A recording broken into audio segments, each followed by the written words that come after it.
আপনি মরে যাবেন, কিন্তু এই ধরনের সিম কার্ড রাস্তা থেকে কিনবেন না। একটা গ্যাং ধরা পড়েছে থাইল্যান্ড, সিঙ্গাপুর, দুবাইতে বসে আমাদের দেশে সিম কার্ড দিয়ে চিটিং এর টাকা তাদের অ্যাকাউন্টে ঢোকাচ্ছে। আপনারা সকলেই রাস্তার পাশে দেখেছেন এভাবে সিম কার্ড বিক্রি করতে বসে, এবং সেখানে বিভিন্ন আকর্ষণীয় অফার থাকে, যেমন আপনার ফ্রিতে সিম কার্ড, ফ্রিতে ডেটা। আপনি কি করেন, ফ্রিতে পাবেন দেখে সেখানে গিয়ে আপনার আঙুলের ছাপ দিয়ে একটা সিম তুলে নিচ্ছেন, এবং আপনি যখন একটা সিম তুলছেন তখন ওরা আপনারই ফিঙ্গারপ্রিন্ট দিয়ে আরও 4-5টা সিম তুলে নিচ্ছে, এবং সেই সিমগুলোকে তারা বাইরে চালান করে দিচ্ছে কিছু টাকার বিনিময়ে।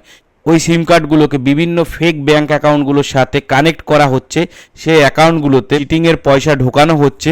পরে যখন ওটার বিষয়ে কেস হচ্ছে এবং আপনার ডকুমেন্টস পাওয়া যাচ্ছে, তখন পুলিশ গিয়ে কিন্তু আপনাকেই ধরবে। তখনই আপনার সিম কার্ডের প্রয়োজন হবে, যেটা টেলিকম কোম্পানিগুলোর স্টোর আছে সেখান থেকে সিম কার্ড নিন, তাহলে কিন্তু এরকম বিপদ আপনার সঙ্গেও ঘটতে পারে। অতএব সতর্ক থাকুন, সচেতন থাকুন এবং সবাইকে সচেতন